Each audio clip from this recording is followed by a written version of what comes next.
మనం అందరం తట్టుకోవాలి కదా. నాకేముందంటే నాకు యుద్ధం చేయడం తెలుసు. నాకు ఒక గొడవ జరిగినప్పుడు, ఒక అన్యాయం జరిగినప్పుడు యుద్ధం చేయడం తెలుసు. నాకు 2019 ఎన్నికల్లో కూడా భీమవరం సభల్లో మాట్లాడేటప్పుడు దురదృష్టవశాత్తు మన నాయకులే ఇప్పుడు లేరనుకోండి. వాళ్ళు వద్దండి, వాళ్ళు మా బంధువులు అవుతారు, వీళ్ళు మాకు వియ్యంకులు అవుతారు, వీళ్ళు మాకు ఈ కత్తి దూసినప్పుడు యుద్ధం చేయాల్సిన పరిస్థితుల్లో కత్తి ఎత్తకూడదంటే ఎట్లా, ఏం చేస్తాం?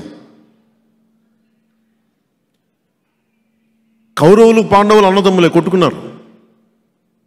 18 అక్షౌహిణీలు కొట్టుకున్నారు. ఇద్దరు అన్నదమ్ములే. రాజకీయాల్లో యుద్ధమే ఉంటుంది, బంధుత్వాలు ఉండవు. నిర్ణయం తీసుకున్న తర్వాత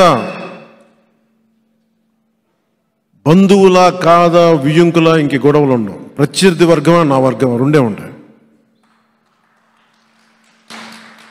నాకు పోయిన ఎన్నికల్లో యుద్ధం చేయడానికి బంధుత్వాలు, ఆడబిడ్డలు, మా బిడ్డను ఇచ్చాం మీరేం అనకూడదంటే నేనేం మాట్లాడగలను చెప్పండి.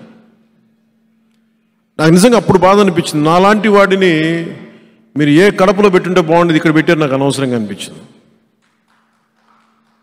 డైరెక్ట్ జగన్మోహన్ రెడ్డి మీద పోటీ చేస్తుంటే బాగుండేది నాకు తేలిగ్గా. అక్కడ